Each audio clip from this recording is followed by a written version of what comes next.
Our ancestors grew up in more about what I call 3D consciousness. So that's fear-based. So the thread that, keeps that all together is fear and anything that aligns with fear.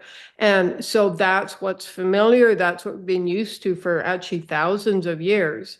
And now we have this huge global awakening and wave of people who are waking up to higher consciousness, and more light is coming into humanity and the earth and such.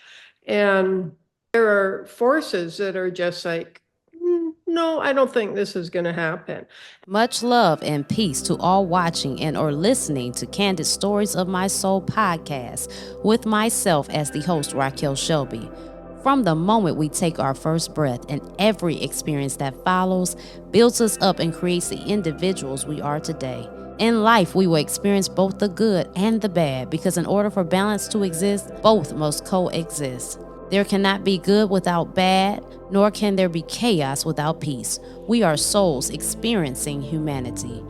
The Creator is the author of it all. Whether we believe in a God source or not, He is within us all and is present at all times, embedded in us like our DNA. You will get to audibly witness many journeys of individuals as they are living, breathing, and ever-growing documentaries in the flesh.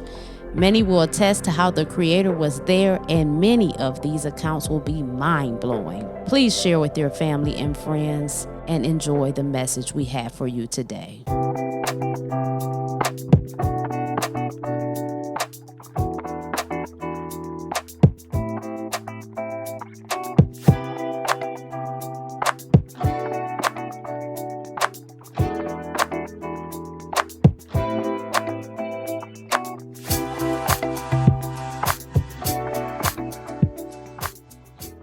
Thank you, everybody, for tuning in to Candid Stories of My Soul. We have a wonderful guest with us today, Miss Joy Baker.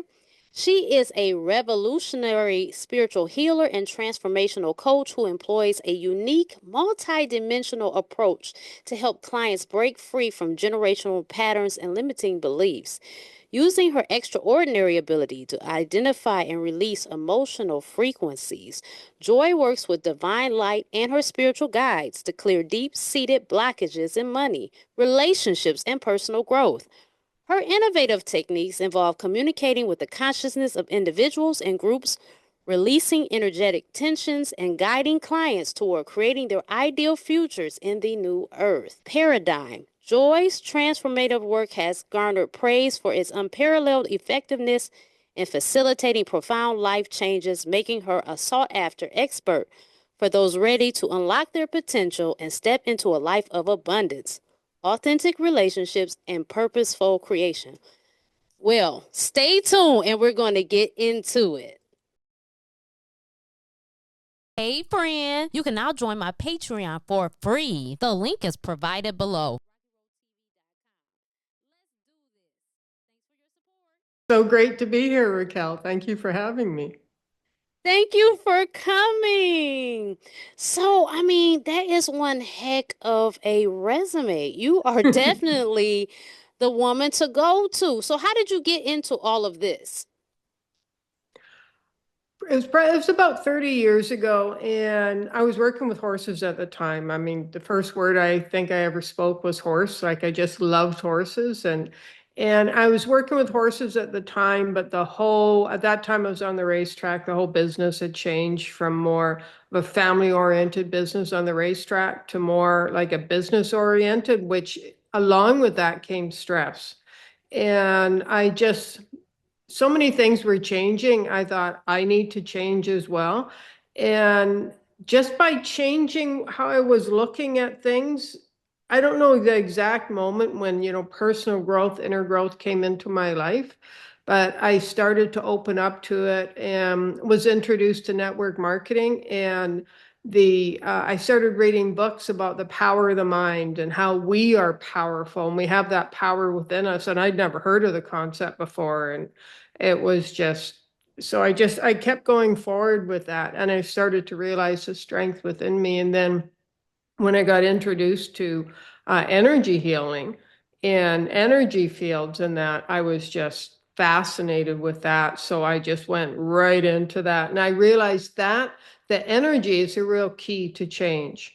because you can change the mind, but if the energy isn't changed, hasn't changed, then everything still stays stuck. So once can I do a little bit of clearing? I can feel a little bit of stuff coming up, like a little bit of emotional stuff. Yeah. Sure. That's why I was kind of stumbling over my words a bit. I could feel this energy coming in, and it's kind of a little bit of a confused energy, antagonizing energy. Yeah, there it is. Okay, that's what it is.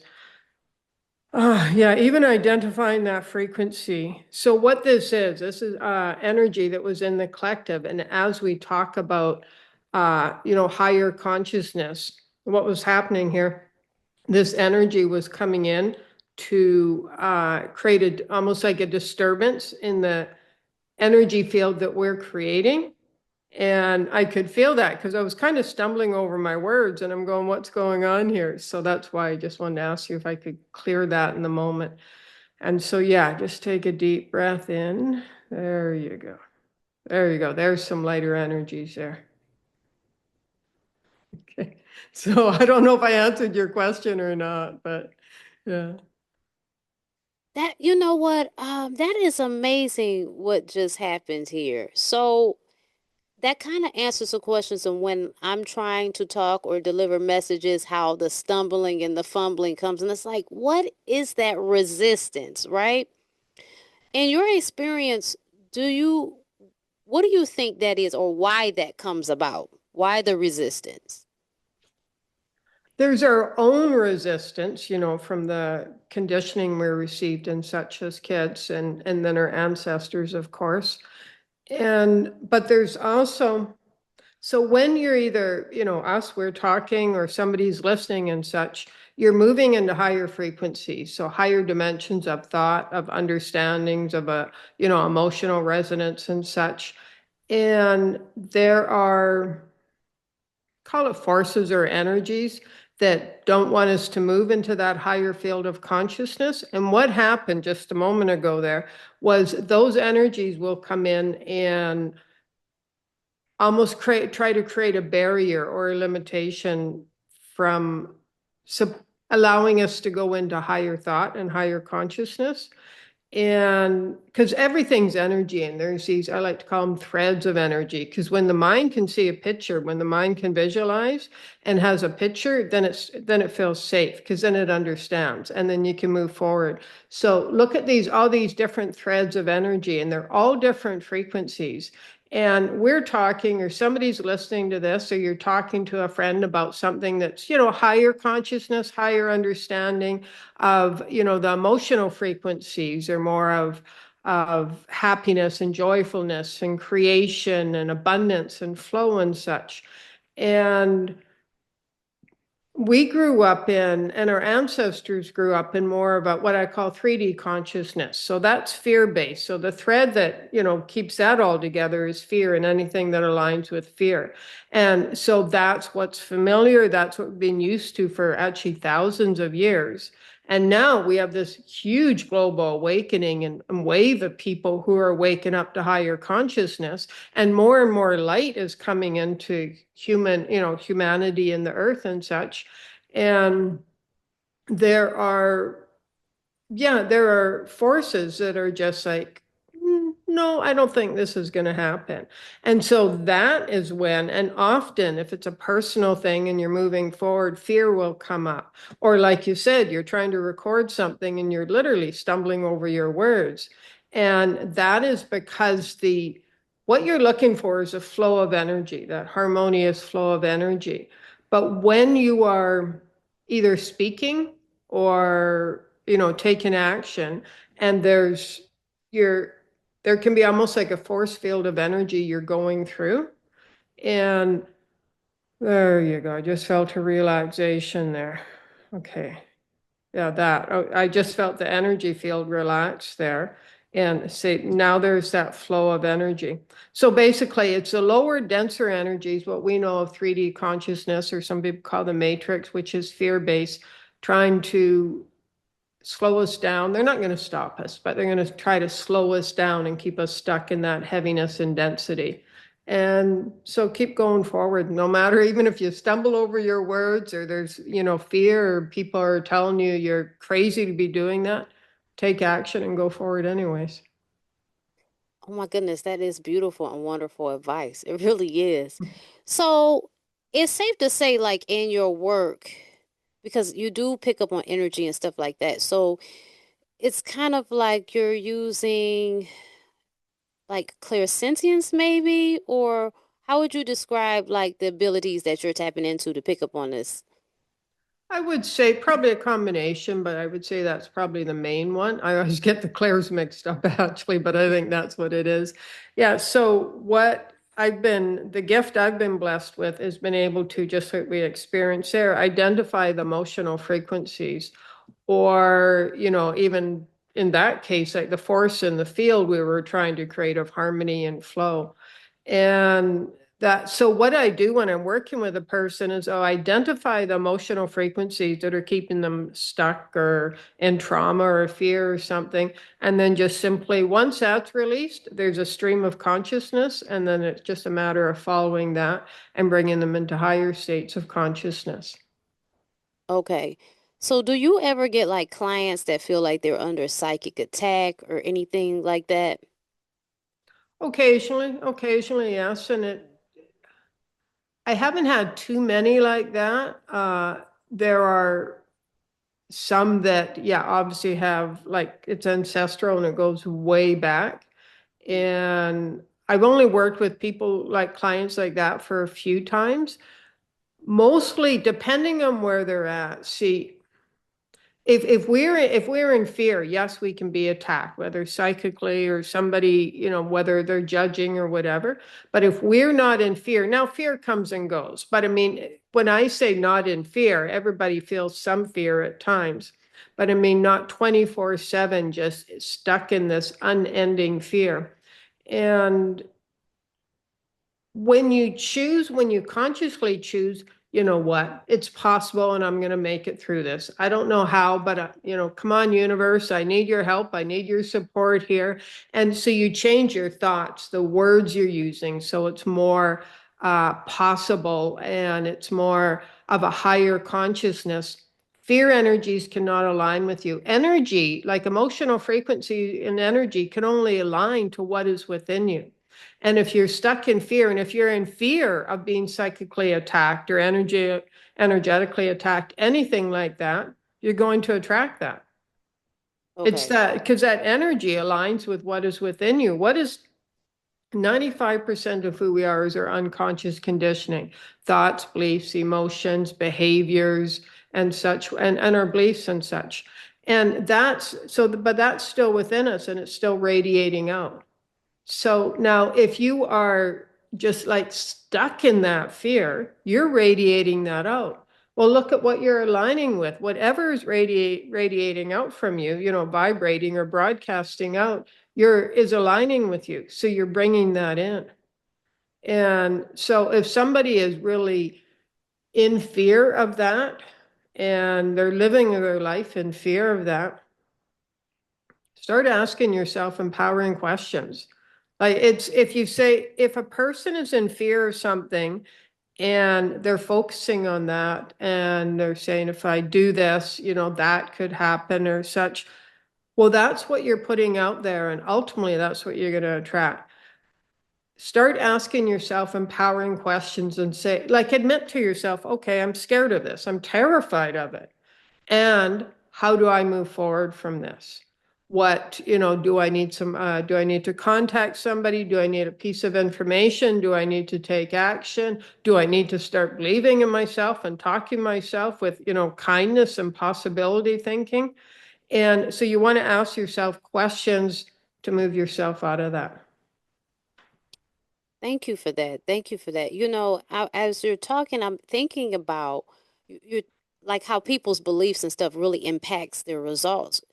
And I've talked to some people and they'll say stuff like everybody wants to do this spiritual thing, right? But they don't realize how serious and how dangerous it can get. And then I'm just like, through my awakening, has there been some difficulty? It's more so difficulty of just dealing with your own stuff. But I've never had something that was just like the boogeyman, just so scary. And I just wonder why certain people say that.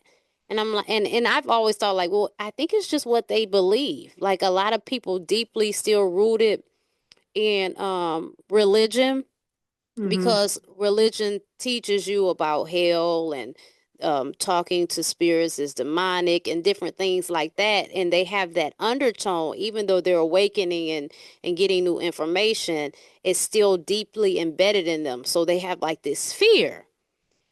And so I just thought that was interesting that you brought that up, because everybody's experience is different, but so you have to take in account of that. But I personally don't resonate with the fear for real. Now I will say I'm not gonna Right. go around messing with Ouija boards. Right. Right. Right, but I outside of that, no. I think in that case, and what I've experienced now, I've experienced because I've gone through I went through a lot of trauma and abuse growing up, and so I went through a lot of repressed memories, on this path, and so remembering, like being on the spiritual and inner growth path, and then remembering that was painful, and yeah, brought up a lot of fear and such, and so going into that, it's I mean, ultimately it was worth it, but yes, it was really scary and painful. But then there's another way to look at that. And I've had clients, say this to me is as you start to move into, a higher consciousness, you start to broadcast those higher frequency emotions of happiness and joyfulness and fun and laughter and creativity and inspiration, your energy field expands. And I think this is what scares people, what you were talking about there. As your energy field expands, like when you're in fear, your energy field's tight. It's, you're not your energy field isn't out there, so no other threads of energy or non-physical beings are really going to see you. You're just kind of, tight in the crowd of 8 billion people. But when your energy is really expansive and it's just flowing, then it's like that's when people feel exposed and vulnerable.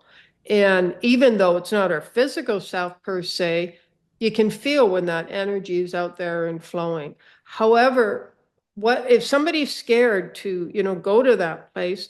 Remember, you are vibrating at a place of light, of divine light and purity. And darkness cannot, it's the one thing that darkness and dark energies and energies that want to actually keep, people oppressed and such. When it comes to divine light, it can't do anything. It's like water flowing, through a stream. Water just keeps flowing, and that's what divine light does. It just flows. It's like you go in a room and you turn on the light, and darkness is gone. So if anybody is scared of like really moving into higher states of consciousness and that really expansive energy, they're going to be okay. You're of divine light, so it can't hurt you. Thank you for answering that. Thank you for clarifying, because people need to hear that. So, growing up, did you grow up in a very religious household or agnostic, or how was it growing up?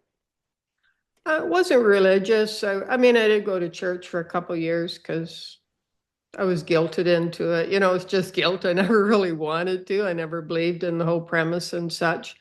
But it was just guilt. But Uh, growing up, there was abuse at home. Plus, I had epilepsy and a speech impediment. And so when I would go to school, sometimes I would just have a petite mal or grand mal. And then, plus I talked funny because of speech impediment. So, kids would bully me a lot. And with what was going on at home and everything, I became really, really, really shy. And what that led to, because I was so shy, I didn't believe in myself, how the worthlessness and everything.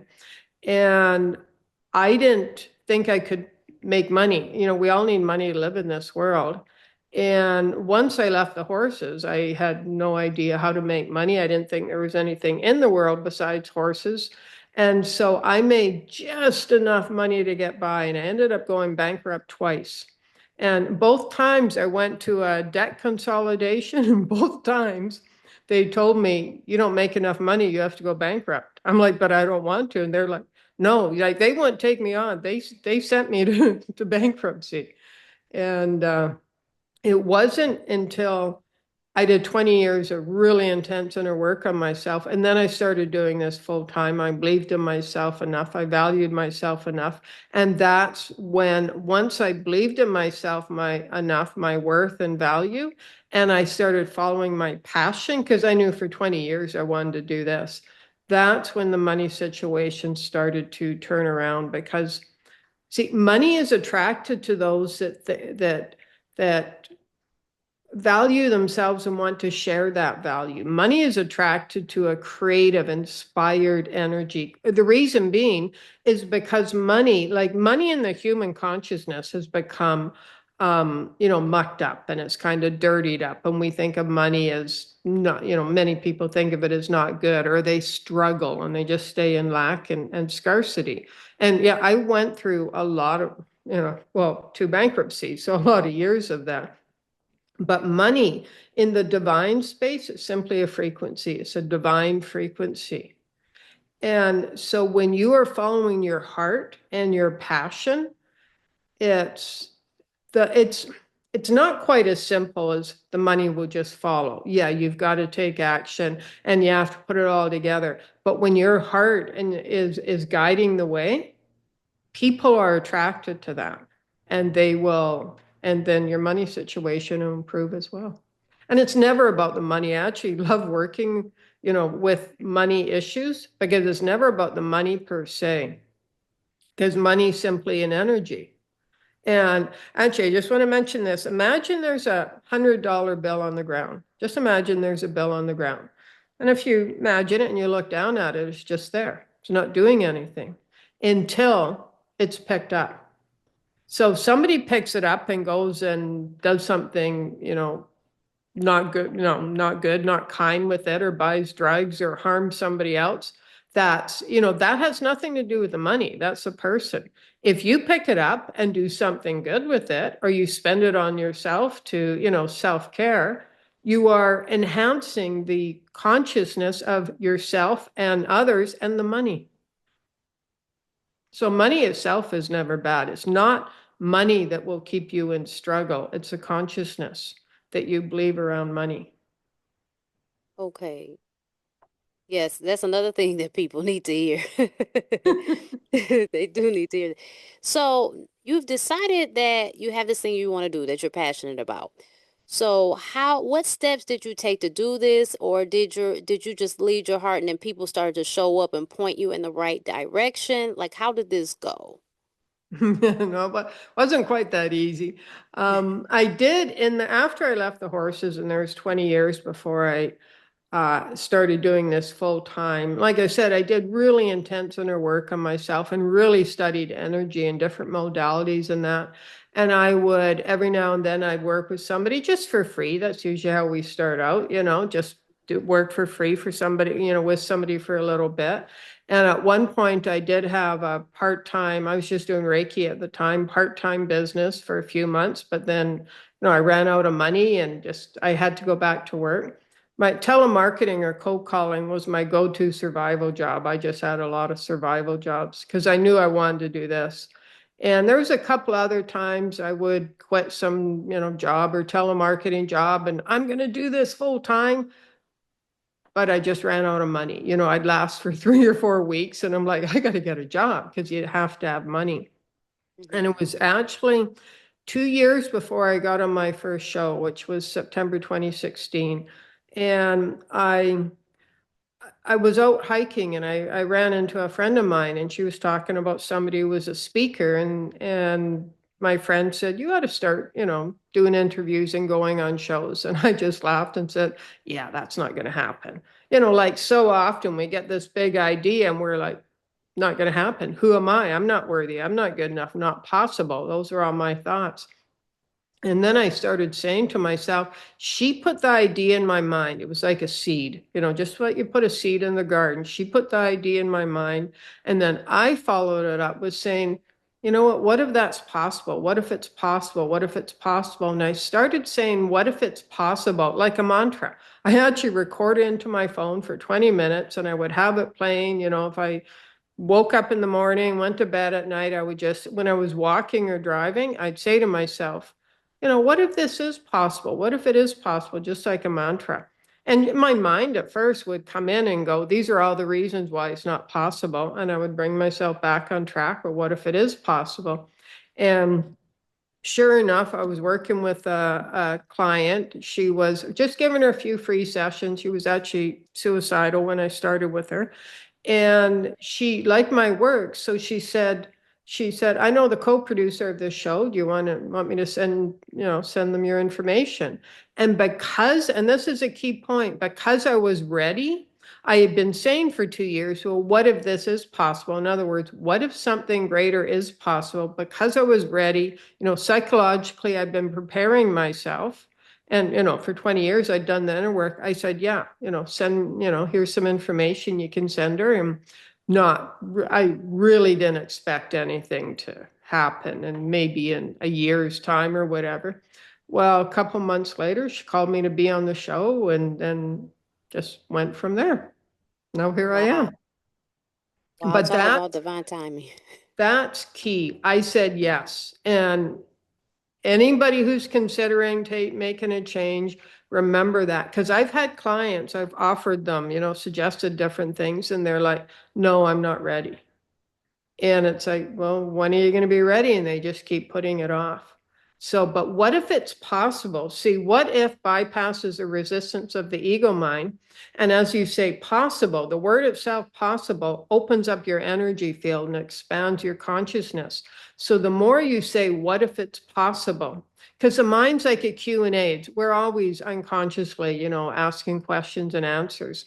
And one question we often ask ourselves is, what's wrong with that? What's wrong with me? Or how can I fix myself? How can I fix this? What's wrong, or how can I fix this? And so the mind will give you answers. If you ask what's wrong with me, the mind's going to give you all the things that's wrong with you. But when you're saying, well, how is this, how can I, how can this be possible? What if this is possible? What if something is greater? What if something greater is possible? And you keep saying that, well, then your mind's going to give you answers. And as your mind gives you answers, again, it's like that broadcasting that out. You're broadcasting that thought out, that vibrational frequency. Other people are going to align with that. And eventually, it's just going to be a matter of time. Wow. That is something. I was reading, this lady named Connie Warrior of Light. I went to go Ooh, I see like that. her. She's a medium. And my friend and I actually here in Michigan.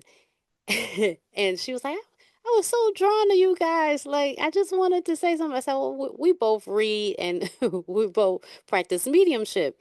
But in her book, she was saying how, um, ask the question, like, what would it feel like to have endless amount of money, or just, I'm throwing something out there like that, but she was saying that, like, asking the question to refute that negativity, so it will open up possibilities for you. So yeah, that's something. Here it is, somebody else saying, ask the universe these questions, ask your mind these questions. Absolutely. Wow. Yeah, that's really something to consider. So for those of you watching, start asking those questions. Wow. So, at what point did you realize that you were able to pick up on energy and read energy? Is this something you noticed when you were a child, or is this something that just came about, you start paying attention as you got older? I'm pretty sure I had the gift as a child, but I think it was by 3, 4, it was gone. Like I really numbed out. They talk about zombies these days and the blank eyes and everything. That was me. I was as entrenched in 3D consciousness as possible. I was scared of everything. I didn't believe, like I had that limited thinking, scarcity, all of that. And so, yeah, when I woke up, I had to start right from the beginning and take baby steps. And when I realized, I don't think it was a gradual realization. I think I gradually, as I worked with people and started listening to different, learning different modalities and it just, there was no point where I realized it, but I just started working that way where I identify emotional frequencies and such. There was one point just a few months before I got to my first show where I realized I was just kind of, zoning out, daydreaming one day. And I was just scanning a friend's energy field for whatever, just kind of daydreaming and scanning her energy field. And I think that sends out because I could see, blocks of energy or where energy was stagnant in that. So I called her up and let her know.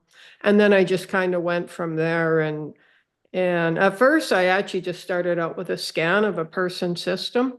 And like I started offering that, like through the chakras, scanning all the chakras. And then I realized people needed more support than that. So I added, and this is a modality I offer, clearing. So we'll actually go into clearing that out, which is, kind of a little bit what I did here. Wow. Wow, you really get into it. Like you get into the nitty-gritty of the energy field. And it's almost like you're the spiritual engineer of energy. Like that's really amazing, right? Yeah. That is awesome. And so you said you've been doing this over 30 years?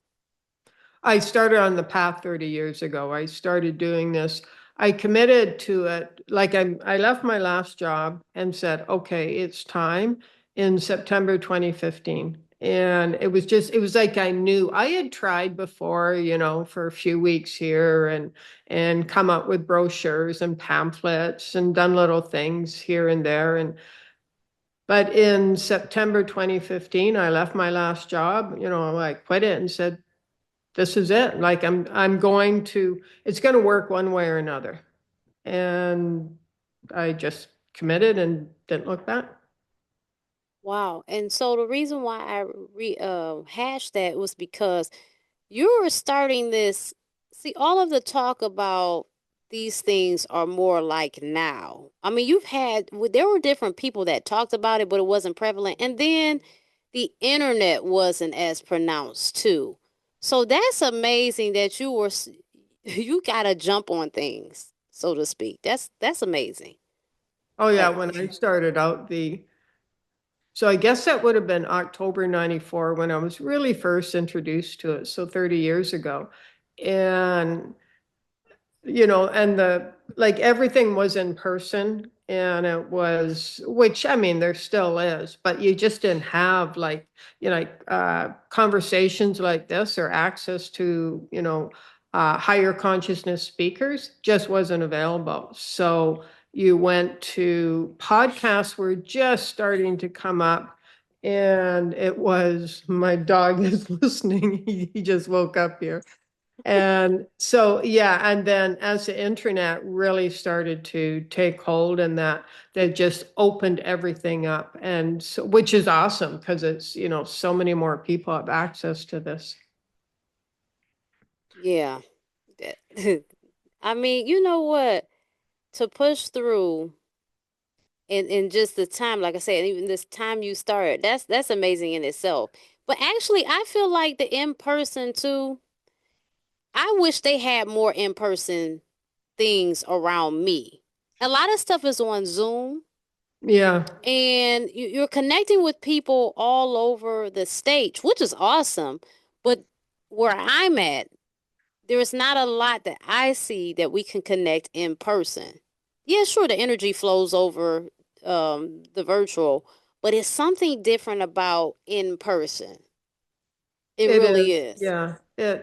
Yeah, that's not as, you don't see that as often, but maybe the universe is telling you it's time to start a meetup or something like that and invite people. Oh yeah, for sure. That exactly. So I started I have like an evidential mediumship and psychic ability practice, but it's on Zoom, but we're trying to bring it into person, working with Center Peace here. Oh, So cool. we're going to try to do that. We're working on it as we speak. Part of it will be giving classes, tarot classes, but we will be having meetups. So I often say that when you're looking for something and you can't find it, that's your opportunity to start it. Maybe it's you that's Hey, supposed to start it, right? absolutely. Absolutely. Yeah. um, One thing I noticed with myself and other people in this line of work, it's a constant battle with like the imposter syndrome, right? The Mm. constant second guessing yourself, right? And I know like sometimes there are moments that I feel more tapped in than others. Sometimes I'd be like, I don't feel nothing. But then I'll start my session, I'll say that, then all of a sudden I'll get a message. But I just find that interesting. What do you have to say about that? Like what is your analyzation to stuff like that? So are you referring to the imposter syndrome, what I call being, feeling like a fraud, or more just sometimes where messages don't come through? Because you kind of touched on two different areas there. So yeah, so both. So it'll be times where you feel like, well, is my ability really that great? But then something will happen. You'll be like, it is. So I'm fine. But then if that be the case, then why some days I don't feel it? Because you have some Okay. people, it just seems like all the time they've got a bunch of activity going on, you know? And I know a lady personally. She says, I wish I could shut it off. I said, well, you probably have to speak to them and set your boundaries if all of that stuff is going on. Because I don't, me personally, I don't have that problem. Like I'm not walking around in the grocery store and I'm getting messages like tell her this and tell her that. It's more so when I'm focused and setting the intention to do that, Hmm. if that makes sense. Yeah, yeah. I think, first of all, the imposter syndrome, like feeling like a fraud, I think a lot of people feel that way. And we do in pretty much anything because our identity says, this is who you are. And then you're stepping into another realm and another working in a different way and such. So, as far as uh, sometimes getting messages clearly and sometimes not. It might be that sometimes the person, that also makes a difference. If you're working with somebody and there's resistance from them or they have a wall, and it took me a while to really learn how to get through that. Now I'm pretty good. I can get through that pretty quickly. But because, see, energetically, we're used to, it's like going to a networking or a meeting or a workshop and you meet somebody and you introduce yourselves. Well, your energies are meeting each other. So your energies need to feel comfortable as well. And if somebody is say, let's say you're doing a session with somebody and they're saying, I want to know this, or but they're hesitant, they're not sure, they don't really believe.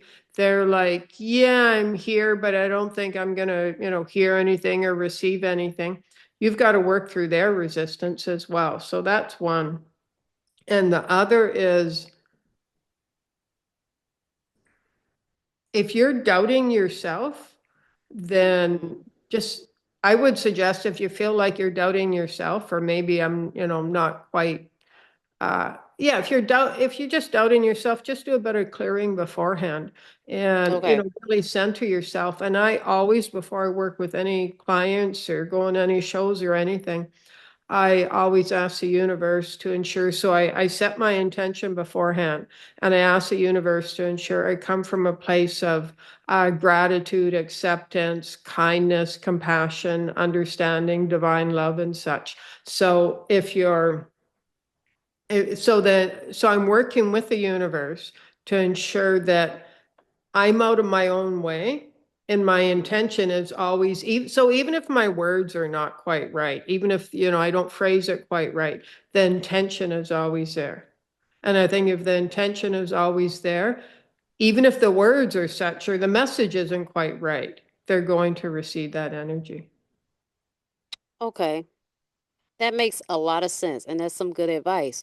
So, how would you say to work through that, breaking through that barrier of the person having the wall up? If somebody is doing, working with somebody else and they're afraid that Yes. it won't come through. Right. Like you're Is trying to this read in the somebody, but session they or have the wall up beforehand? during the session. Like you're trying to do it, but then you're feeling this resistance because they have the wall up. Like you said, they don't believe they're going to get something or whatever resistance that they're creating on their end. How do you push through that? Okay. Uh, First of all, delete that. You can't push through it. So like that's a mindset right there. So you just want to let go of that. Okay. So when I'm working with somebody energetically, it's hard to describe. I'll ask some questions so that they feel safe. Like, because what I do often, sorry, I should explain, I work with people on phone, but also just from the picture. So I'm just working from their energy and their energy signature in the picture of themselves that they send me. And so in that case, I'm just working directly with energy. But the person's unconscious can still be there. So I have to work, that's still there. So I have to work through the resistance. You're like, what? What does she do? And but if you're working with somebody, let's say somebody's in front of you, or you're doing a Zoom call, and you can feel almost like a wall of resistance, a little bit like what we started right at the very beginning there, those. And whether it's outside interference or you can feel this person as hesitation, because it's like even if somebody is sick or in pain or such and they want to get better, there can still be resistance for so many reasons. So in that case, I would just ask some questions and let them know that, what, there's no pressure. You're only going to learn or hear as much as you're ready to. Any messages that I hear that I pass on to you, I am only going to hear messages that yourself, your higher self is ready to hear, that your heart wants to hear. It's like we're not here, you, me, anybody else, when we're working with somebody, we're not here to terrify them or give them information or tell them something they're not ready to hear that's going to shatter the whole world. We're here Right. to support and inspire others, but sometimes you have to put people at ease and sometimes just ask questions and let them talk until they're feeling safe. Okay. Okay, that makes sense. So, how did you have like a support system when you started all this, and how did the people around you react? No, no support system. Like most people just think you're crazy. Um, oh, my family, they just ignored it. I told my dad, and I guess it was 99, I was going to take counselor training. It was a year-long school. And good thing he was sitting down because he about fell off his chair when I told him. He's like, why would you want to do that?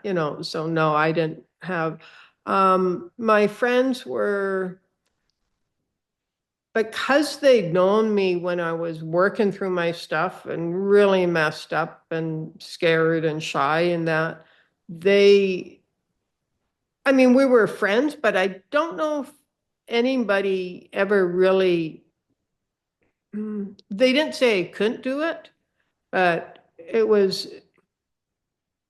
just, I had to give myself a kick in the butt and say, it's time, like this is going to happen. Um, and my one friend now, she still looks at me and says, I can't believe you've actually done this. Like because she knew where I came from. We used to go to some of the same workshops and she knew how basically messed up I was and shy and scared and everything else. And now doing this, like I used to have a vow of invisibility. I did not want to be seen. I had no intention of doing, something like this or putting my face out there. I wanted to stay as invisible as possible and as small as possible. So when somebody comes, whether I'm working from their picture or it's on phone, and I don't, or like audio only, I don't. And they're scared to be seen, or they're scared to be heard or really understood. I get that because that's where I came from. And so yeah, I'm able to ask the questions and just bring them out to of that place. So I think if you've got somebody, and if you're not getting messages, just take a breath and, ask, just make it that connection with them. So as far as support though, no, I just my support was a non-physical light beings. Sometimes it's like that, but the thing is, you press through. You went through what you were led, and that's what people need to know to follow their heart, right? Follow what their heart and soul is telling them to do, despite what other people or the naysayers, right? Because it's my belief that people aren't necessarily going to agree with you. It wasn't given them. It wasn't given to them. It was given Right, to you, so they're exactly, not going to yeah. understand the vision because it wasn't handed to them. So that makes sense. So sometimes you just have to press through and trust, right? And I just want to mention, we often expect family or those that are close to us, that we've especially known for a long time, for them to support us or be excited about our dreams. But if somebody cannot dream, so let's say you're talking to family or sister, brother, or a friend you've known for a while, and you're moving into, higher consciousness. You're dreaming about things. I think I want to do this. You're radiating at a higher frequency and such emotional frequency. And if you're talking to somebody else who's not there, like you said, they're not going to understand it. What do you mean you want to do this? Like a common thing is somebody who quits their job to follow their dream. What's the first thing somebody, family or friends will say? Well, what if it doesn't work out and you run out of money? Like, how will you survive? And we think that, in society, we believe that's a form of caring. All that does is create fear in this person who wants to follow their dream. Instead of saying, awesome, you quit your job. Well, follow your passion. And if you believe it's all going to work out, but if somebody hasn't gone through that themselves, they can't support you. So let's say it's family. It doesn't, and because I've worked with so many clients that are disappointed or sad or upset. Like, why won't my family support me? Because they're not able to, like on a level of consciousness, they're not able to. But then when family, somebody who means well, and I remember, well, it's happened to a few of my clients, they're quit their job to follow their dream, and they've, been smart about it. They've got savings and such, but they follow their dream, and family are, well, what are you going to do for money? And after a few months, okay, you better start finding a job. Like that was enough, doing that. Like, and family just won't get it unless they have stepped off the cliff and tried to spread their wings and fly. And if somebody is not thinking and visioning of a higher consciousness, they're just not in that field. They don't, that energetic and emotional field and that vision. They can't see it. And we are taught in this collective consciousness and humanity, and our ancestors have as well, to show caring through a form of fear. It's like that. Like I said, if somebody quits their job to follow their dream, well, what are you going to do about money? What if it doesn't work out? And we think that's caring. I'm sure I've said that, years gone by. I wouldn't anymore. But we think that's caring. And if we don't do that, somebody who's not aligned with this path of higher consciousness, if they don't say, well, what if it doesn't work out and you run out of money? Then to them, that person, it would be like, well, they don't care if they don't say that. Yet it creates fear in the person who's following their dream. So share your dreams, but also pay attention to who you're sharing them with. And if you're going to tell somebody like family who's not on this path, just know they're going to have their own reaction. Oh, for sure. And often, your biggest supporter is people you don't even know, your family and Absolutely. friends, because they're used to, not only are they limited in their understanding, or they are where they are, whatever you want to say or see it as, whatever the scenario is. they know you to be a certain way. Mm-hmm. So, you're changing into something that they don't know. And some people just can't get with it. Some people are very taken back by you evolving. It's like you're doing something to them by improving yourself, right? They take it personal. And I mean, that's okay. I mean, it is what it is. Well, what it is, yeah, is that when you're improving yourself and you're moving forward and you're taking action, and you've got a friend or a family member or sibling who isn't, what it does, they can feel threatened and say, because you're taking this action, you're reading, you're interacting, you're following your dreams, you're visioning and such, and you're all excited and passionate.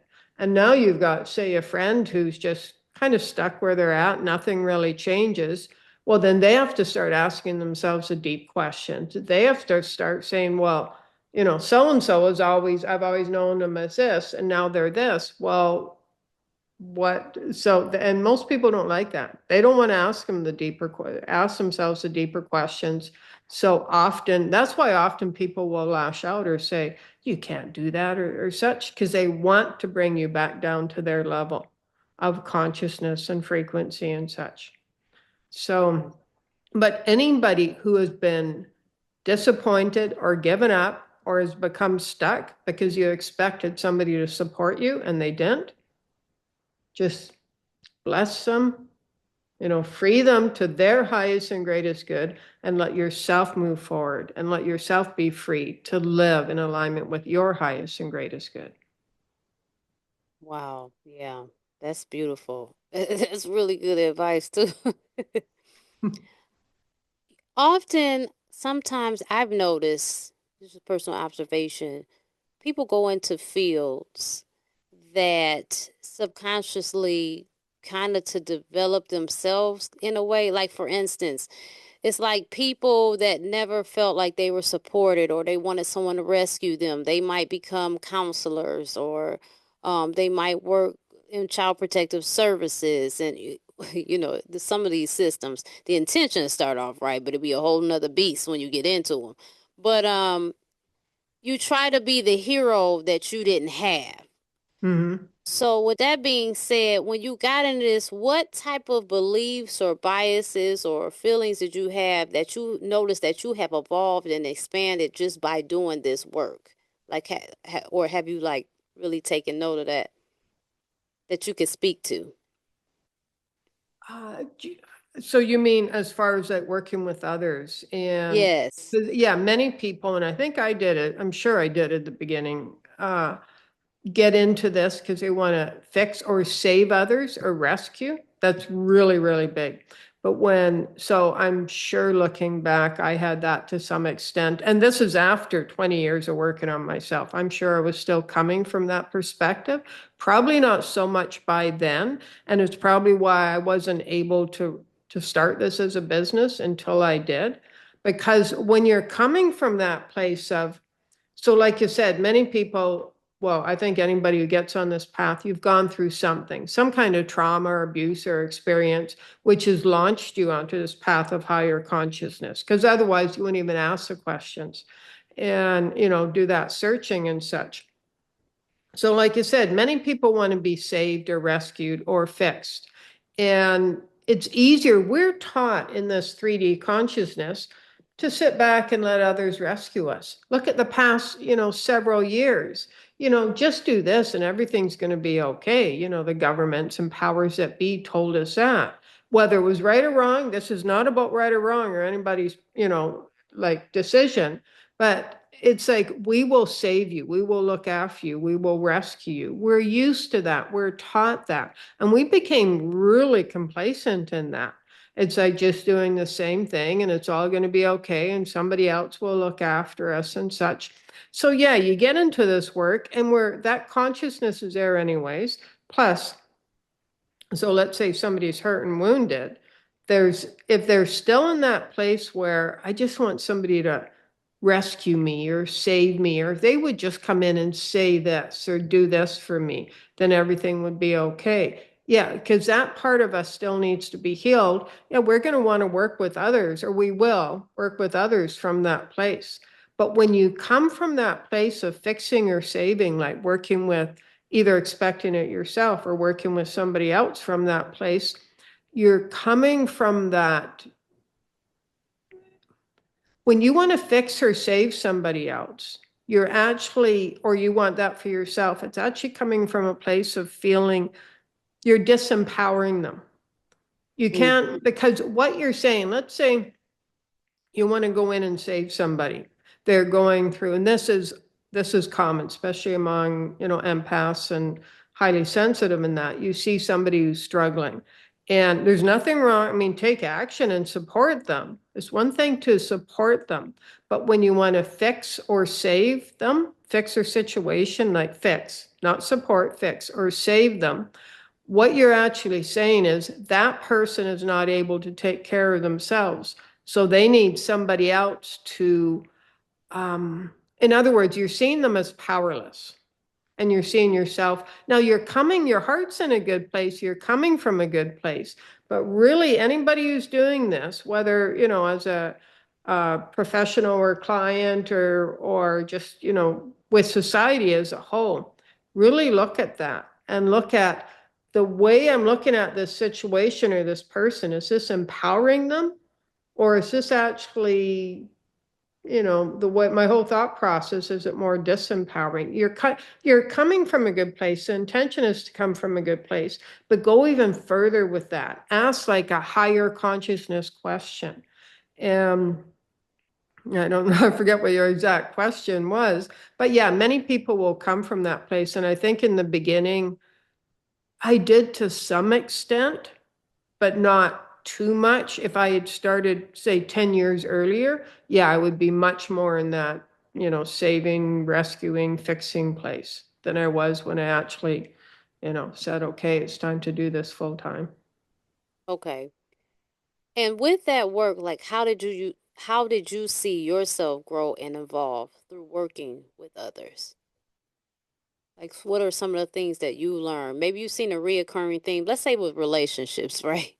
I'm sure there's been some like reoccurring thing that you've seen amongst people coming to you with their relationships or whatever. What would you say that you've learned through that? Uh, you mean since I started working with clients or since I started Yeah. my path? Since I started working with clients, oh man, to sum that all up, the power we all have in ourselves, the power, it's almost like the divine power. And I want to clarify that because I used to use this word until somebody said, well, power is bad. And it took me a moment because they were thinking I was thinking patriarchal power and divine power is very different. So we all have that divine power, that divine presence within us. And I've had to learn this as well. And just really, and the one thing that can turn that around is self-talk. And that's when you really start to align with that divine power and presence with yourself. What I've learned is be kind to myself. Uh, I think the whole 30 years was uh, a path of undoing and believing in myself. If I had to sum it up in one sentence, it would be about finding that divine power within myself. My path, and I think it is for a lot, probably most people on the path, it's finding the divine power within yourself. And and also recognizing that's very different than patriarchal power, which many of us grew up in and our ancestors definitely did. By patriarchal power, I mean controlling, dominant, sometimes violent, aggressive, overbearing, limiting, restrictive, confining, all of that. Divine power, I like to use Archangel Michael, as Archangel Michael symbolizes like that divine power and strength and courage. But divine power, it's grounding, it's centering, balancing, it's empowering. You feel when you're embodying divine power, that's when you feel that confidence within you. And at the same time, see, patriarchal power is that's when you're fear-based and your energy field is confined just to you and it's really closely drawn. Divine power, it flows, it's expansive, and you feel light in your body. And so, if I had to sum up my whole path, it would be about learning about the power within and differentiating between patriarchal power and divine power. Because if I had heard the word power before I really started to understand it, I would have gone, well, that's bad. And I probably would have said that person is bad because they're talking about power and how dare they talk about power? Because power to me had always been, aggressive and hurtful and overbearing and such. So, Mm, wow. I was driving the other day and I was really thinking about it's a lot of talk when on these podcasts. People have started these podcasts, and one thing they like to do is go in and on about these relationships, and there's a lot of complaints. And what I've realized, even I've been married myself since 2009, February 2009, and we have known each other since December 23rd, 2006. People tend to they have this ideal, and this is not even isolated to relationships, this is life too. They have this ideal of who they want this person in front of them to be instead of accepting who this person is. And as long as you approach the ideal instead of what you're looking at and what you're dealing with, it's always going to be a conflict. And so, people ask, I've been asked for advice, and I try to be very delicate with my advice as a married woman. But I also like to always say, with what you see right now, there is it's a chance, right, that the person will we should be evolving in life. We should be evolving, we should be growing, we should be fine tuning our we should get more into our spiritual nature as we get older. We should, but they might not. Some people, they change a little bit. I mean, you gotta change at some point, but fundamentally they're still the same on the same stupid stuff. You'd be like, oh, he's still on that, huh? 30 years later. So you can't bank on what could be.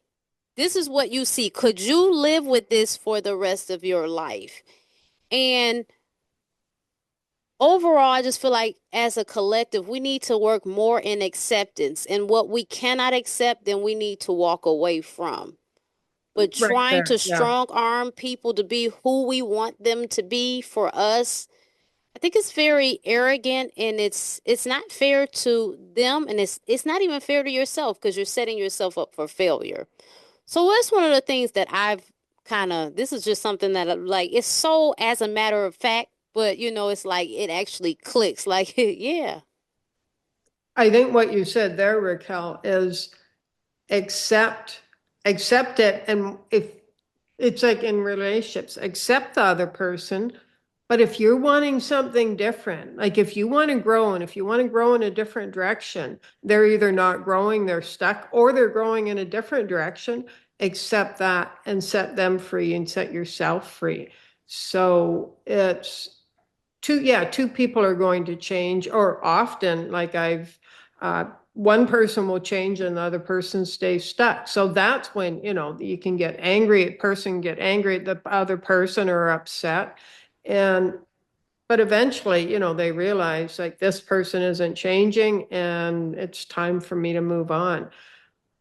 But yeah, I always, if my clients and they're on the path and they're working with me and they want to meet somebody, I tell them if you want it to be long term, meet somebody who's also into personal growth. They don't have to be on the same path in the same way as you, but they've got to have, a pretty high level of awareness and, willing to do some inner reflection.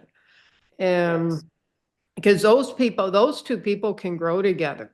But if you're on this path and you meet somebody who's just not into inner growth and looking at themselves in their inner world, even if they're doing it differently, that's okay. But if then know that you're going to grow and they're going to stay the same. But yeah, what you said there, accept it. And if it's time to move on, like accept what's in front of you, and sometimes it's time to move on. Yes. And also, when it comes, I feel like a lot of people have a hard time with agreeing to disagree.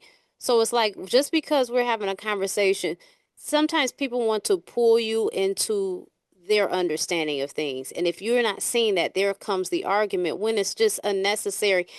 I think we make getting along in general, whether it be romantic relationships or just regular relationships, platonic relationships, it becomes difficult when everything has to be your way and you have to have people see things like you see them. We don't operate from a level of unconditional love and acceptance, right? But so often we want a world that provides unconditional love and acceptance. Well, how can we get this world if we don't radiate that, if we don't practice that, right? So it's really interesting the hypocrisy and the oxymorons that we continue to operate in. We want things that we cannot even give ourselves on so many levels. And that's when a person in so many, like, yeah, so many different areas, if you're wanting something, but you're not willing to, just what you were saying there, I forget exactly how you put it, that's when you're in struggle. That's when you're in struggle, whether it's relationship or money or in other areas of your life. If it's like, yeah, it's like, I want this. I want it to be this way. And it's, this way, whether it's a relationship or a person. It's like, well, no, I want that person to be that way, but that's not who they are. And that's not what they're not interested in changing in that way. But I want them to be that way, whether it's a friend or a romantic relationship or a family member. And it's like, but that's not who they are. So then, and that's when struggle starts. That's when miscommunication starts and struggle and such. So, yeah, sometimes you just have to accept it and walk away. It's like we were talking earlier about support and with family members. It's like, I want my family member. So many people will stay stuck or not move forward on their dreams until their family members are going to support them or say, I get what you're going through. They don't, maybe won't actually say that, but that's what they're waiting for. Or they're waiting for that family member who abused them for, this is common out, for an apology. And that person abused me and they realize that, maybe through repressed memories or whatever, and they're put their life on hold until they get an apology. They don't even, most people don't even realize that. I didn't realize that until it was, several years ago. I realized that's what I was waiting for and it was never going to happen. But once I realized it, it freed me up to move forward. So if you're listening and there's some part of you that's waiting for an apology or waiting for somebody or a family member or friend to say, oh, I get what you're going through, or that must be so hard, or oh my gosh, having to work a job and come home and do this. Oh, it must take you so much courage or strength. If you're waiting for somebody to say that, and it's keeping you stuck, let go. Just let go of that. There you go. Oh, I can feel a huge release there. Yeah, because we wait. It's like we wait for permission. As kids, we need permission from who's ever raising us, or parents, or, adults, whoever it is. So we need permission for everything. But often we become adults and we forget we don't have to ask for permission for everything. So here you want to follow your dreams, follow your passion, take action, and yet you're waiting for permission from others that, you're emotionally connected to, that you care about you. And so but you can spend the rest of your life waiting for permission. If there's something you want to take action on, even if you want to travel, if you want to whatever it is, take action on it. Let go of waiting for permission and follow your heart. To that point, some people also like to stay in, I almost say they like to stay because I don't think anyone just takes delight in being residing in victim consciousness, but they're in victim consciousness. And I feel sometimes it's because if they let go, they feel like they don't get justice, right? Mhm. If I let them go, I absolve them from it instead of just, it's hard for people to look at things like, well, we're on earth, or I don't, and this, I think it's also consciousness still. It's all consciousness. We're on earth, we're playing roles. This person had to play a role. This is the storyline in my life. This is the result of that. And yes, it's messed up, but they're just doing what we signed up to do. And so I can release them to that and let it go. I think we just get so tied up into the surface level of it and what we see and how we felt. And we're not able to like look at it in multifaceted. Look at the different layers of it. Yes, it hurt, but it hurt to get you to do this, to get you to see this, for you to become this, and to release it. So it's it's better to take on the victor consciousness than the victim, because when you hold on the things, you are held back. When you are released, you are able to move forward. And absolutely, absolutely. And when it's like, forgiveness, like you said, some people want justice. And another way to look at that is forgiveness. And the way I call it, the old version of forgiveness, is like saying, okay, they did that, but you know what, I'm not going to let it bother me anymore. So it's almost like condoning what they did, but moving forward anyways. But you're still not free, because it's almost like you've said, the old form of forgiveness, it's okay that the person did that. What you want to do with forgiveness, first of all, let go of, needing justice or an apology or anything like that. And say, it's like, let's say somebody abused you or was harsh to you growing up or made you feel like you weren't enough or whatever it is. Just say, you know what, that's who that happened. That's what they did. That's how they treated me. And that's who they are. And you can say to that person or group of people or experience, I set you free to your highest and greatest good. So you're just letting them go.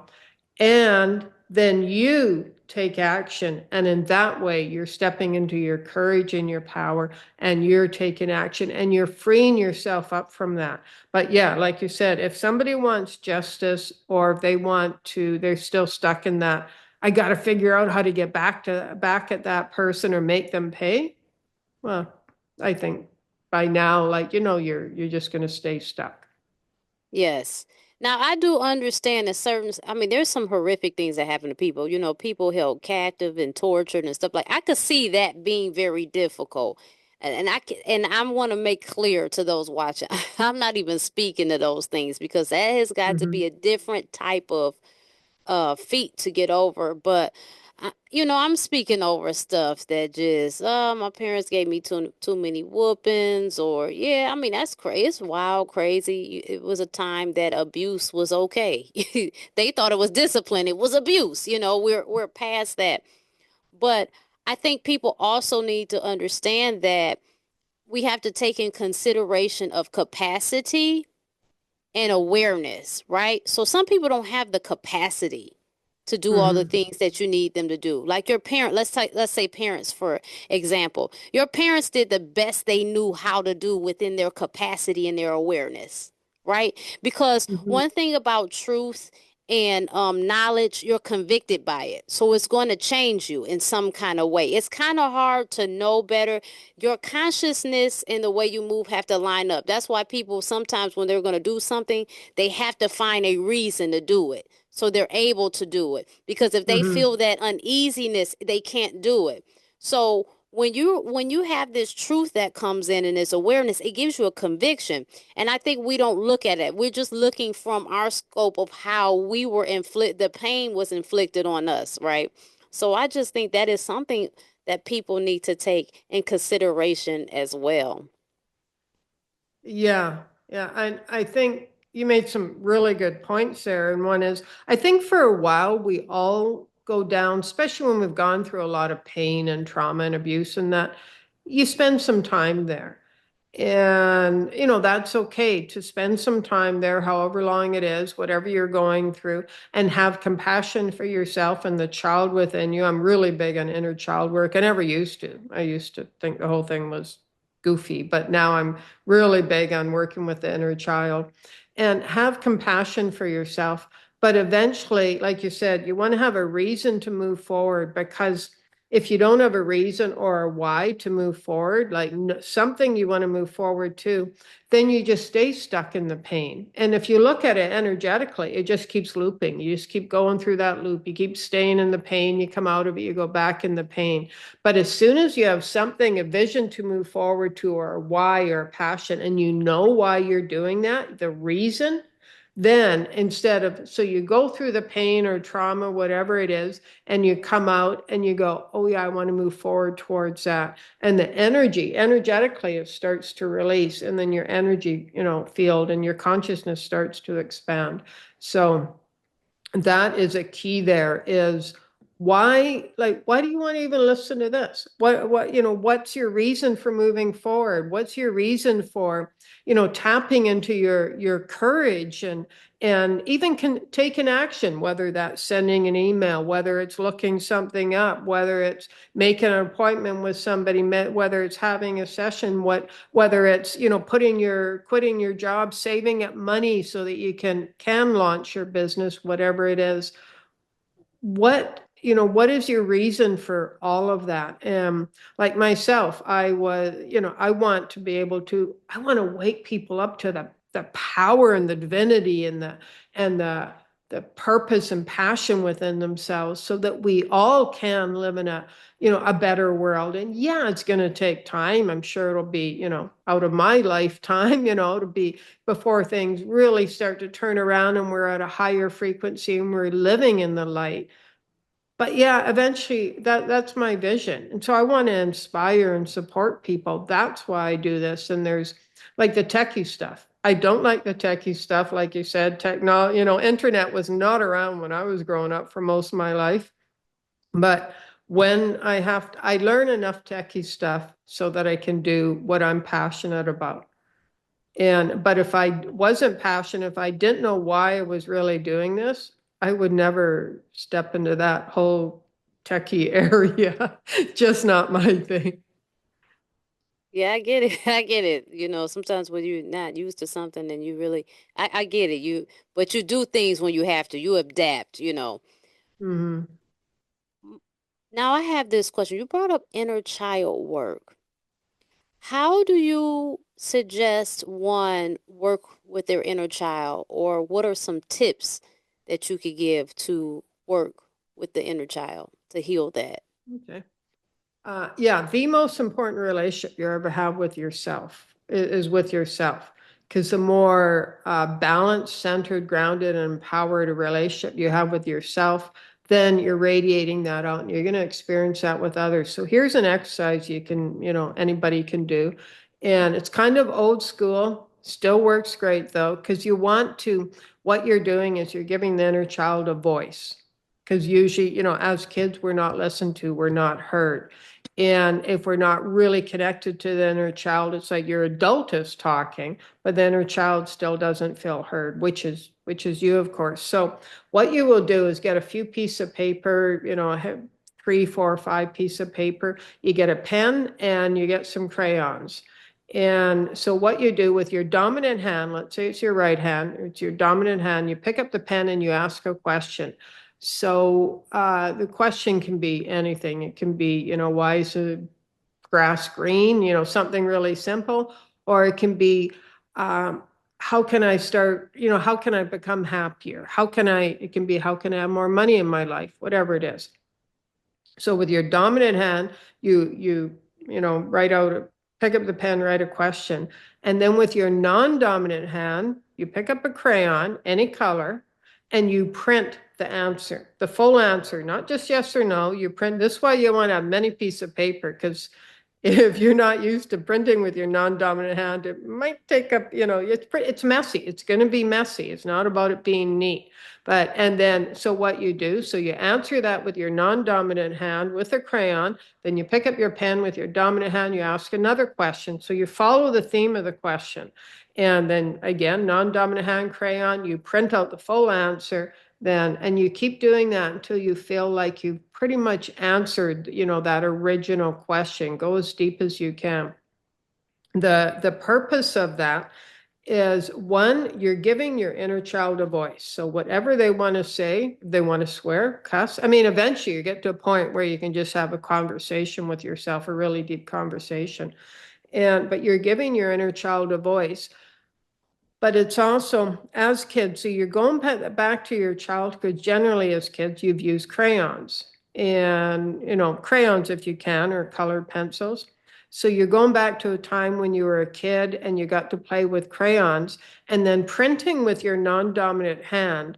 It takes you back to when you were a kid and learning how to, print. Now, these days, it's more phones and, the keyboards and that. But you had to learn the, yeah, you had to learn how to print. And so print or write or whatever, unless you grew up on a phone and you literally don't know how to print, but where most of us are still the age, we had to learn how to print. So it takes you back to being in school, to learning how to do it right. And it takes you back to that, younger age period. Plus the crayon is about creativity. And so you're giving your child a voice. And the more and there's no right or wrong with that. So be really sure when you do this, there's no judgment. Just let your child say whatever you want, whatever they want. And do it as many times as you want. And eventually you just start having like an honest conversation with yourself. You just be able to ask your child a question, and the child is, because they're comfortable. They feel safe. Like you were talking about, working with clients. You want to make a client feel safe. Well, eventually you get to that place where you can ask your inner child and say, hey, what's going on? Or what do you think I should do about this? Or how do you feel about this? And just you will hear their answer. And plus when you can get to that place that you hear their answer, that's when your intuition and your willingness to hear messages and guidance is increasing as well. So that's the Wow. exercise I would give. That is really amazing. That is. I mean, the whole crayon thing and the working with your non-dominant hand. Wow, that is something. As you're talking about that, having a conversation with the inner child, it brings me to a TV show or a series on Hulu. They often say that movies and or things on TV are giving you messages too, right? Mhm. And in this, I don't know, I can't remember the name, and maybe I'll edit it or put it in when I edit this. But Kerry Washington is a series with Kerry Washington, and when she's coming up on a difficult thing, like in the show, it's a situation or scenario that's difficult, and she's feeling a type of way about it. Her younger self will pop up, and they'll have a conversation, Oh, right? that's so cool. Yeah, it is. It's a really good show. I want to say it's something like Unprison or In Prison, Unprison, something like that. It's on Hulu. It's on Oh Hulu, yeah. and it has 2 seasons. It's Oh really yeah. good. It's a really good series, and so I enjoyed it. But yeah, that just brought that to my mind. So yeah, that's amazing. Now, what is it about your profession that you love the most?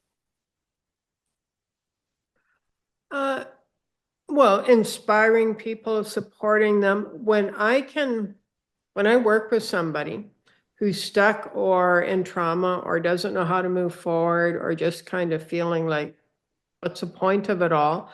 And we can go deep into that place and release whatever's keeping them stuck. And then when they feel free, they feel that sense of freedom, like they like themselves once again, they feel good about themselves, and they're optimistic. And I can support them in moving through something, or like how do I deal with this or what, and I support them in opening up to higher consciousness understandings and points of view, and that they're like, I never thought of that, or something like that, and they just look at things completely differently. That's that's why I do this. Every now and then I'll get an email. I know I've gotten emails and that, and I'll read it. I'm like, that's why I do this. Mm, that's beautiful. Yeah, that's beautiful. Now, well, before we started, you said you wanted to do something like at the end to bring it all together. Sure. Yeah, group process. Yeah. Yes, Want me to do that now? yes, Okay, so it's please. channeled in the moment. I never know where we're going to go with this. So, okay, first of all, let's just bring some peace in, calming energy. There you go. Take a deep breath in. When you're ready, just let that be released easily and effortlessly. Okay, so the first thing that's coming up, there's a little bit of anxiety, and the anxiety is because so what we're looking at is the collective. The anxiety is because, see, as we've been talking, we've created this high consciousness field, and anybody who's listening is brought into this, and it feels good and it feels amazing, but it's opening them up to a higher understanding. And that anxiety is, see, that's the fear-based 3D consciousness. I just want to talk to that. See, everything has consciousness, including emotions. So yes, anxiety, we see you. Okay, so you're afraid of letting go of the old. Okay. And so what do you get from the old where you've been stuck? Well, it's familiar. Okay. And what do you get from the being in the familiar? Oh, I get to feel comfortable. Okay. So what this part of you is saying, it's a comfort zone, and the comfort zone is familiar and it's comforting. Okay. So this is when you want to know your why. Why do you want to grow? Why do you want to become more aware? What do you want to create? What kind of relationships? Imagine having relationships and connections and conversations that are uplifting, inspiring. They're those authentic connections, that heartfelt connections. Imagine receiving and having as much money as you would like to have amazing experiences, whether it's travel or go back to school or start a business or whatever it is for you. Go swim with the dolphins. Imagine, what is your why? Maybe it's to work with others because that's what you just want to be able to inspire and uplift others and support them. There you go. Your whole self relaxed. There's some happiness. See, when you connect to your reason for being willing to get out of your comfort zone, when you connect to your reason and your why for this is why I do this, that comfort zone isn't quite so inviting.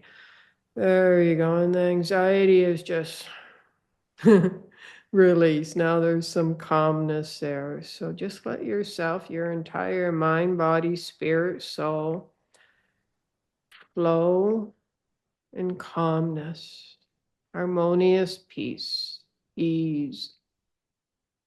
And as you feel at ease, calm, you feel safe, imagine receiving. Receiving whatever it is for you. It might be words of kindness, understanding, acceptance, support, appreciation. You might like to receive more money. You might like to receive a raise at your job. You might like to receive a car. You might like to receive notification about being able to travel somewhere, go on an adventure.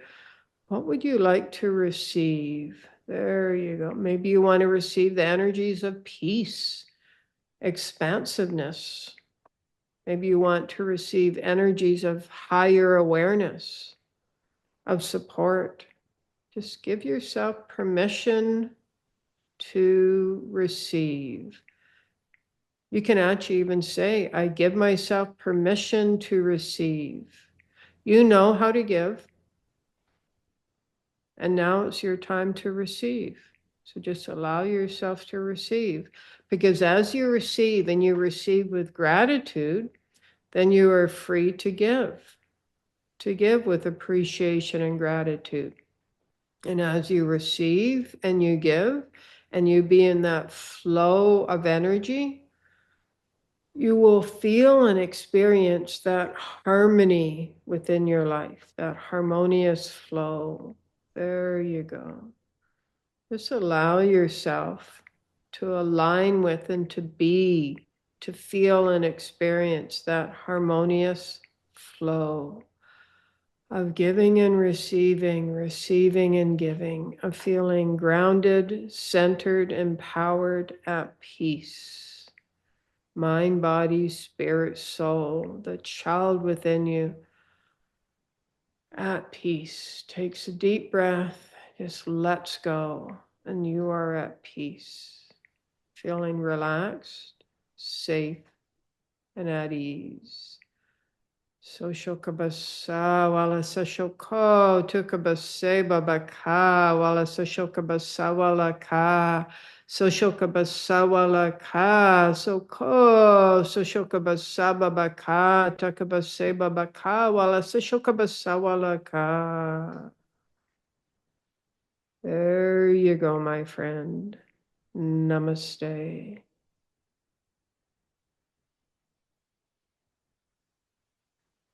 Okay, there you go, Raquel. Wow. That was beautiful. Oh my God, it was amazing.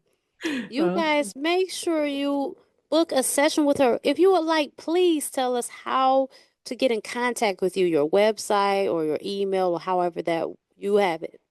Okay, well, website, everything's there. And get hold of me through my website. That is courageinaction.com. So courageinaction.com. And if you want some free stuff, sign up for just put your email in and you get an ebook, and it's got channeled messages from spirit. Several are written, and it's about 40, 50 pages. So it's a pretty good ebook. And then there's about an hour and a half, 2 hours of MP3s there as well that you can download. And so that's free. Just put in your email. Check out the shop if you want to, check out any MP3s or programs, anything like that. The most affordable way to get an idea of the work I do is called the Freedom Clearing, and it's done from your picture. You'll find it in the shop, and it's just really quickly, we work from your picture in whatever issue you send us, and we go really quickly into your unconscious conditioning. We identify what's going on, and that's released, and then just bring you up to higher states of consciousness.